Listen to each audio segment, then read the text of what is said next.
Hola, soy Lidiana García y te doy la más cordial bienvenida a Soberanía Consciente, la evolución del podcast de Beyond Resilience Life. Este nuevo espacio nace para acompañarte después de esa primera fase de sanación y de autorregulación y llevarte a la siguiente fase de sanación, esa que te lleva a reconectar con tu verdad e inteligencia divina, tu soberanía y viviendo una vida llena de gozo y plenitud. Aquí compartiremos reflexiones, herramientas y conversaciones que te acompañan y apoyan en esta segunda fase de sanación. Recuerda que aunque soy psicóloga, el contenido de este podcast es solo con fin educativo y no reemplaza la ayuda profesional en salud mental. Estoy muy emocionada de que estés aquí conmigo, así que comencemos.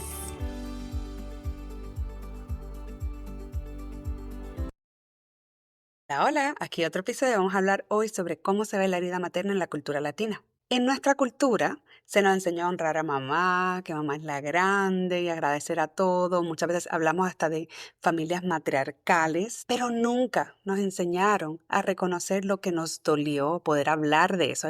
Hay sentido de culpa, de vergüenza hablar sobre eso, lo que nos faltó y qué fue lo que nos marcó de la relación que tuvimos con mamá o con la figura materna. Y ahí, en ese no se puede hablar de esto, lo que no hubo o el dolor que recibimos, es donde se esconde esta herida materna de la que vamos a estar hablando hoy y contextualizándolo a la cultura latina. Entonces, comencemos. Al hablar de la herida materna y a contextualizarlo en la cultura latina, primero voy a definirlo. En una idea general, es ese vínculo que hubo con la figura materna en donde pasaron situaciones en las que no se dieron de manera idónea estas tres características. No nos sentimos amadas incondicionalmente por nuestra madre, nuestra figura materna. Recibimos una guía sabia que nos honrara y esa parte de la seguridad que también puede incluir límites que nos hayan puesto. Esa mamá permisiva no necesariamente es lo más idóneo para ese pequeño. Entonces, de esa manera, si no recibimos ese sentido de seguridad, esa guía en la vida o poder contar con la mamá para esa guía y ese amor incondicional que pudiéramos ser quien sea con las características y hay claro, disciplina y límites, pero ese amor que hay, esa idea de que somos suficientes como somos. Y entonces en la cultura latina, como ya mencioné, que parte de esta herida se manifiesta un poquito en lo que no se puede hablar, en las cosas, el tabú, porque no se puede hablar mal de mamá. Ya las personas, incluso si estás escuchando este episodio y eres parte de ellas, te lo agradezco que tengas la valentía de explorarlo, porque muchas de las objeciones que veo en la cultura latina cuando hablo del tema es que dicen, suena chévere, pero mi mamá fue perfecta, o mi mamá fue lo máximo, o mi mamá hizo todos estos sacrificios para mí.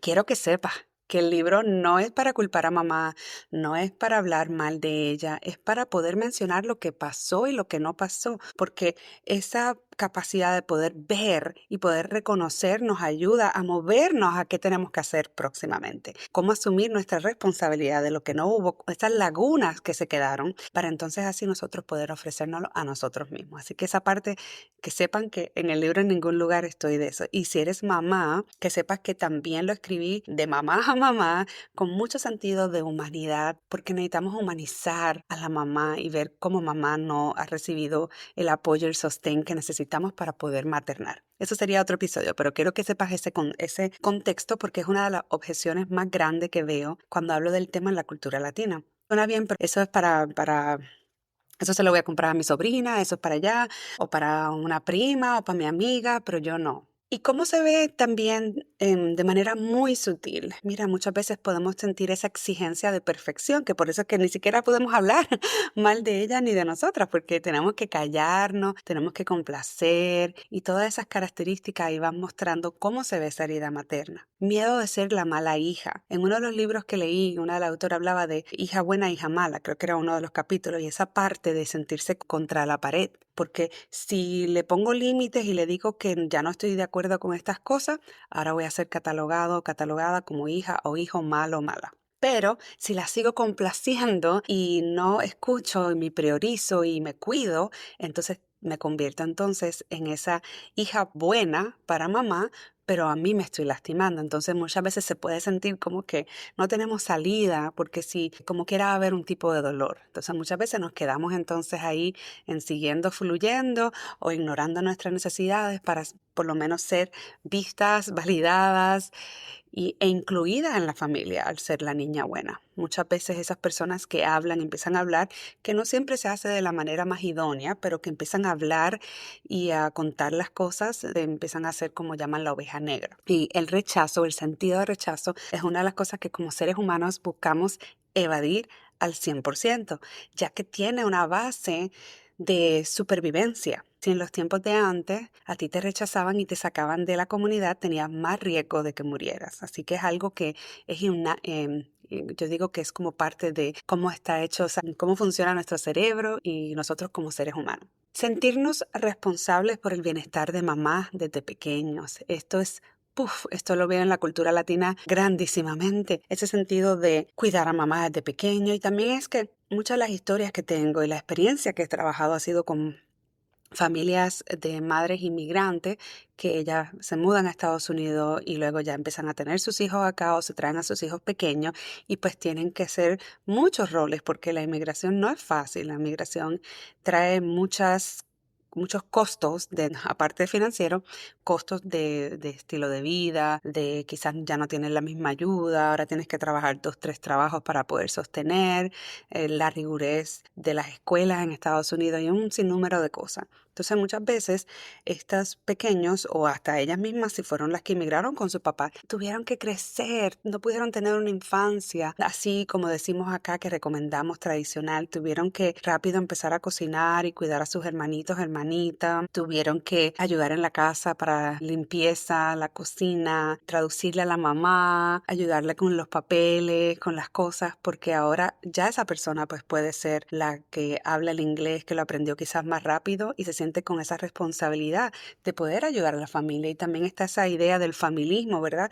De cómo nosotros somos muy como cultura latina, valoramos mucho el poder ayudarnos a la familia, unos a los otros, en muchas familias, en otras no tanto, pero es como un valor en general. Entonces de esa manera muchas veces nos sentimos, soy responsable, no le puedo decir eso a mi mamá porque se va a molestar, no le puedo decir eso a mi mamá porque le va a doler si le cuento que tengo esta enfermedad o que no pasé la clase, que mucha culpa y vergüenza se carga cuando uno le tiene que contar a la mamá algo que ella le ha dicho o que uno siente que le está defraudando. Es una carga que en nuestra cultura es muy grande, a diferencia de otra. ¿Y cómo la cultura latina sostiene esta herida? Vamos a hablar aquí de diferentes ejemplos y frases. Empezamos con la madre abnegada como modelo ideal. Y aquí también esto cae un poquito del marianismo, que en el libro hablo de eso bastante también. Y esa idea de que viene de emular a la Virgen María, a esa mártir, a esa madre que lo da todo, que así es como la vemos, ¿verdad? Porque eso es una historia también que ahí voy ahí como que por mi lado,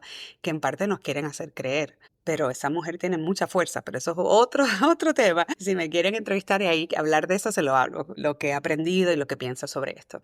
Pero en general, esa idea de esa mujer abnegada, que todo lo da, que todo lo sacrifica, que todo lo hace por los demás y que no se queja. Aunque es interesante porque tiene ese lado de que no se queja, pero también está ese lado de la mamá que aquí nadie me ayuda y cuando yo me muera y todas esas frases que dicen, ¿verdad? Pero es como lo dicen desde ese lado, como desde la víctima, porque es lo que de manera cultural se ve como aceptable. Pero esa mujer probablemente lo que quiere decir es, coño, aquí la única que hace cosas soy yo, todo me cae a mí, esto es demasiado. Pero en vez de decirlo así, lo dice con ese otro tono de, aquí nadie me ayuda, cuando yo me muera nadie va a ir, la, que es como muy clásico, es más aceptado culturalmente escucharlo así que escuchar lo que ella diga, esto es muy fuerte para mí porque rompe con esa idea del marianismo de la mamá que todo lo puede dar, ¿no? También en la religión escuchamos, en la religión católica y cristiana, que es muy prominente en América Latina post la colonización, también tenemos esas ideas de honrarás a tu padre y a tu madre. so- Sin cuestionar. Entonces, hay muchas cosas que ahora entiendo con las constelaciones, el modelo de constelaciones familiares, que hay cosas que son muy bonitas, pero no está la explicación detrás. Pero si nos vamos ahí a lo superficial, muchas veces entonces la honramos de tal forma que ni siquiera podemos ver o pensar que algo estuvo mal o que eso que me dijo me dolió. No nos permitimos ver lo que hay.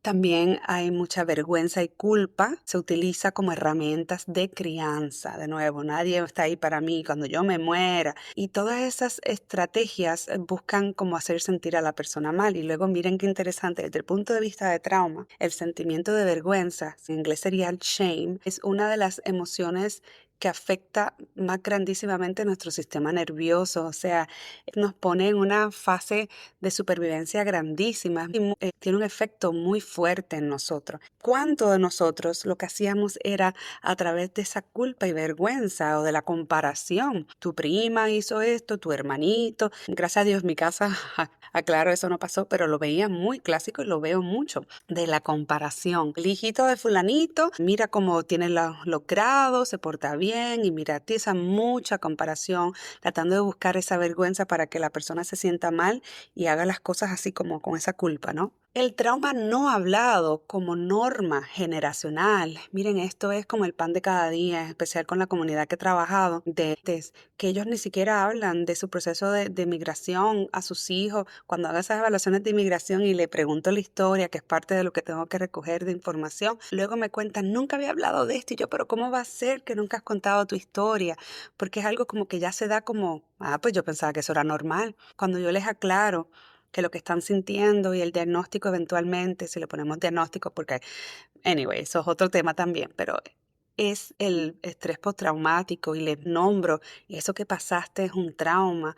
Ellos se me quedan como anonadados, como no pueden creer que eso, porque ya lo ven tan normal, ya se ha normalizado como si eso es algo que pasan y no lo ven. Incluso hay mucha crítica a estas nuevas generaciones que estamos viendo las cosas porque cuando se le habla hay mucho de eso, de que las personas más mayores latinas dicen aquí no hay trauma, aquí no hay depresión, eso es nada, usted siga trabajando y sigue para adelante, que es una manera como yo lo veo que han logrado de supervivencia, porque cuando pausamos y vemos el dolor, muchas veces eso nos puede traer más dificultad pues, para seguir nuestra día a día, trabajo, o sea, en ese momento que estamos procesando, ya no tenían tiempo para eso, estaban muchas veces sin papeles, estaban sin ayuda, necesitaban pagar la renta, tenían unos hijos para criar y ellos estaban súper hiper focus, o sea, ahí el foco estaba súper directo a lo que querían, que era poder darle a sus hijos una mejor vida. Y que lo hicieron, la mayoría que yo he hablado sí lo han hecho de cierta manera, en ese sentido financieramente de educación. La invisibilización del mundo emocional. No se habla de emociones, no se habla de tristeza. Eso es como debilidad, se ve muy como debilidad, es algo que no se habla porque de nuevo, entonces está esa idea de que si hablo de eso y me caigo, ¿quién va a seguir adelante? Que en parte tiene un poco de razón, porque te puede afectar el trabajo. ¿Que es importante explorarlo? Claro que sí, pero que no piensen que yo digo que no se exploren las emociones, pero en ese sentido, si una persona está en supervivencia, no es el momento necesariamente para explorar toda su caja de Pandora, todos sus dolores, todos sus traumas, que son partes, como yo veo en la situación de la primera generación versus los que emigran, segunda, tercera generación, etcétera. Entonces, hablando de esto, de cómo se ve en la cultura latina, también quiero traer que el potencial de sanación también puede venir desde nuestras raíces, nuestra cultura. Porque le hablé del familismo, ¿verdad? Esa conexión familiar, esa comunidad. Eso es muy importante. Y si nosotros buscamos estos procesos de sanación en comunidad, con nuestras familias, cuando son familias que se puede hacer eso, porque no todas se puede hacer, ¿verdad? Pero esa, la parte de reunirse y cocinar juntos, el trabajo de ese sentido de comunidad te puede dar una fuerza de sentirte que estás siendo sostenido, sostenida y que puedes con todo. Eso es muy, muy importante. No saben cómo eso es una joya hoy día, que es algo que yo pienso que debería ser una necesidad básica, pero que no todo el mundo tiene una familia o una comunidad, ya sea de sangre o ideal, que lo haya conseguido como amistades, que puedan contar con ellos para poder sentirse sostenido. La otra es la sabiduría ancestral, que es algo que aunque muchas veces uno piensa que se ha ido, como quiera se queda. Poder preguntarle a nuestros ancianos sobre su forma de vida, qué hacían, cómo trabajaban con los malestares físicos, emocionales, esa sabiduría ancestral de las comidas. Yo les digo que si ustedes tienen un anciano cerca que que no tenga demencia, que pregúntenle información, pueden conocer de dónde vienen sus tierras y esa sabiduría ancestral, si pueden llegar más atrás y si tienen una conexión más directa, de nuevo tienen una joya si no, pues ponerse a leer de historia o historiadores y personas que están volviendo a traer esta información tan importante para nosotros. Porque quería traer aquí, esto es un hincapié, pero que esto va a ser un episodio probablemente, esa parte de el colonialismo. Lo que trajo es desconexión con la raíz, o lo que trató de hacer en parte es desconexión con raíz, ¿verdad? Ya tu religión o tu forma de creencia no es, el lenguaje que estás hablando ya no lo puedes hablar, te tienes que vestir como nos vestimos nosotros, tienes que tener los valores culturales como nosotros, financieros como nosotros, y lo que hace es desconectar a la persona de sus raíces, de su esencia, de su lenguaje, de su gente. Incluso separaban a los niños, ¿verdad? En Estados Unidos pasó mucho, en otros lugares del mundo. Entonces separan a los niños, se rompen la familia, rompen esas raíces y entonces ahí se van creando algunas nuevas.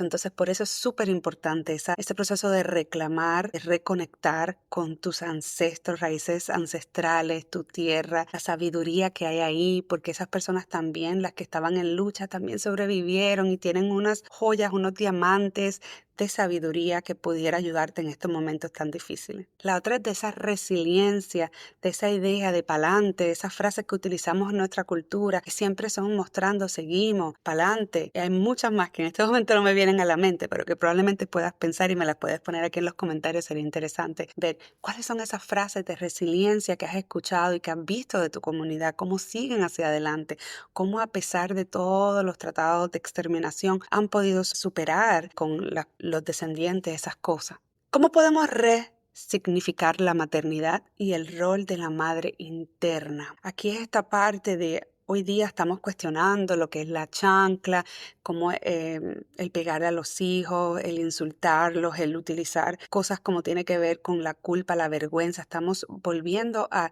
resignificar esos valores de la maternidad. Pero fíjense, si miran más atrás, probablemente más atrás de la colonización, probablemente no era como esto. Parte de esa forma de criar con violencia, con culpa, con vergüenza, viene también de mucho sufrimiento, viene de pobreza, viene de hambruna, viene de genocidio, viene de diferentes contextos en los cuales la persona no se sentía en la capacidad de poder maternar a otra persona. Así que también ponerlos en contexto es muy importante porque aunque nos reímos y hablamos de la chancla y siguen saliendo memes sobre eso y que ya sabemos que no debería ser, pero como quiera, pues nos reímos muchas veces. Aunque eso esté pasando, muchas veces se nos olvida que ese es un tipo de crianza postcolonial. Entonces, ¿cómo era antes? ¿Cómo era de las comunidades indígenas? ¿Cómo era de las comunidades aborígenes antes del contacto de europeos en las Américas? Esa sería una excelente pregunta de saber. Y el rol de la mujer. De muchas comunidades aborígenes y indígenas en las Américas, que la mujer tenía un rol principal en la vida, el día a día, no era así vista como el género inferior. Todo esto del patriarcado en parte es grandemente diluido por todas, ha llevado, divulgado por todas las Américas con la llegada y la colonización europea. Antes de eso, claro, tienen que haber diferentes, no es tampoco idealizar y poner a nuestros indígenas como los santos, porque tampoco eran humanos, ¿verdad? Pero también ver aquí que hay otros tipos de culturas y grupos de personas que sí veían a la mujer como algo interno, como algo parte importante de su comunidad. Y entonces cuando hablo de resignificar el rol de la madre interna, es como nosotros poder entonces asumir ese rol de cuidarnos, de imaginarnos que tenemos una abuelita, una tía, una madrina, alguien así que nos quiera mucho y poder nosotros brindarnos ese amor. Entonces, le voy a hablar un poquito ahora de cómo yo he encontrado eso para mi linaje. Mira, ha sido muy interesante. Eso lo he hablado un poquito y en el libro hablo de diferentes partes de mi historia, pero aquí lo que quiero mencionarles es poder conectar con esa raíz a través de las constelaciones, trabajar que parte de lo que ha pasado en muchas mujeres, generaciones recientes, yo diría entre 3 a 5, 6, de mujeres que han sufrido con hombres abusadores, que la han oprimido, que la han dejado embarazadas y se van, que están con otras mujeres, comienzan otra familia, que no aportan a la parte financiera y son mujeres que tienen que criar solas, mujeres que han sido muy fuertes y se han superado y seguido hacia adelante. Pero eso también trae ¿qué? Mucho coraje y mucho resentimiento hacia los hombres y muchos mensajes que son de manera implícita sobre qué es un hombre y no te dejes y no hagas esto. Entonces nos saca o ha sido como un poco el mandato de tener que luchar, llegar lejos, grados altos, para de esa manera como seguir esa lealtad de las mujeres fuertes de la familia para no sufrir. Al final del día lo que está es tratar de cuidarnos de esa manera para no sufrir. Pero a la misma vez eso me estaba interponiendo porque entonces al yo excluir una parte de mi sistema desde la perspectiva de constelaciones, lo que hago es que se crean más problemas, se crean intrincaciones con esos ancestros, o mis hijos, o futuras generaciones, que entonces se crean y se demuestra a través de eso, porque lo que se excluye se convierte en un síntoma, si lo ponemos así en nombre, se convierte en un síntoma en esa familia que necesita ser visto, validado, incluido y aceptado. Así que gran parte de mi trabajo que yo he hecho con mi linaje ha sido a través de las constelaciones familiares, a través también con mi amiga Eva, que ella hace sanación ancestral, el modelo de Daniel Four. Y entonces a través de ella he trabajado, se dividen en diferentes, o sea, vas por cada línea, que si el papá de tu papá, la mamá de tu papá, el papá de tu mamá y la mamá de tu mamá. Por el momento estoy yendo con uno nada más línea y estamos ahí trabajando, pero es un trabajo que también he hecho para poder ayudar a ver estos dolores que hay ancestrales en mi linaje que se han podido, pues, que han sido, que los han desconectado de su raíz de quiénes son, de esa verdad, de que son personas de bien, así es como lo veo, y entonces se crea esa, se convierten en víctimas y luego es con víctimas con fuerza, se convierten en perpetradores o esa dinámica también del sanador porque se siente que es superior a la otra persona. Hay un montón de cosas que pueden pasar aquí. Trabajar con tu linaje a través de las constelaciones, a través de sanación ancestral, a través de conocer mi linaje, conocer es un árbol genealógico que he solicitado servicios de 2 personas que están en el libro, las personas que he utilizado para crearlo, para entonces poder conocerlo más. Y es tan chévere cuando hay una aplicación, se llama Family Search, .org, y ahí es gratuita y ahí los tengo y a veces que entro y sigo viendo porque puedo ver los documentos que estén, que si ya sea el acta de defunción, el acta de nacimiento, los censos y viendo los nombres. Hay gente que le pone foto porque no soy yo la única que está haciéndolo. Si hay un familiar mío por parte, qué sé yo, materno, de la hermana de mi bisabuela, esa persona si estaba haciéndolo y añade una información yo la puedo ver. Y ha sido tan interesante ver hasta los nombres porque leí en un lugar que en 3 generaciones ya la gente ya no va a saber de ti y no saber de tu nombre. Y es tan interesante poder ver los nombres y poder mencionarlos y decirle, fulanito, fulanito, eres mi tatarabuelo de parte de acá, hola, o sea, y mencionar los nombres para mí también ha sido un trabajo muy bonito. O sea, que no hago el árbol genealógico solo por hacerlo, sino también este trabajo de ayudar a esa pertenencia. Y ahí hay un poquito de esa idea de cómo he podido conectar y trabajar esta sanación del linaje. Entonces, para ir terminando, sanar esta herida no es rechazar a mamá, es sanar también a nuestras abuelas, es volver a nuestra raíz con conciencia. Si esto te resonó y hubo cosas aquí que te hicieron trin trin en tu mente, te invito a que leas el libro Transforma tu herida materna, que este libro fue escrito para cualquier persona que quiera trabajar esta parte de poder transformar, porque sanación eso es un camino de toda la vida, ¿verdad? Transformar estas lagunas que recibiste, que tu mamá no la pudo recibir, tu abuela no la pudo recibir, el sistema era muy opresivo en diferentes situaciones, pobreza, hambruna, migraciones, opresiones. Pérdidas, muchas mujeres murieron en el parto, pérdidas, no se recibió eso. Y luego en un mundo súper patriarcal, donde el machismo era el pan de cada día, y luego la visión de la mujer era ese marianismo ideal, todo eso nos afecta, ¿verdad? Así que ese libro es para cualquier persona que resuene con esto, que quiera decir, ¿sabes qué? Bueno, tengo el coraje y la valentía de ver qué sale, y también tiene mucha parte de en el contexto de trauma y ayudarle con diferentes recursos para que pueda ser digerido suavecito, pero esa valentía de poder ver lo que hay para decir yo asumo responsabilidad de mi herida y yo me cuido, porque yo valgo y yo me merezco esto. Así que muchas gracias por su atención. Abajo van a ver, ya el libro está disponible de manera digital y también físicamente en todo México a través de las librerías locales. También lo puedes conseguir en Buscali en diferentes lugares del mundo. Y si lo quieres preordenar para la edición de Estados Unidos, que sale el 26 de agosto, también lo puedes hacer a través de Amazon. También puedes ir directo a Grupo Planeta y ahí también lo puedes ordenar. Así que muchas gracias, cuídense, un abrazo y nos vemos.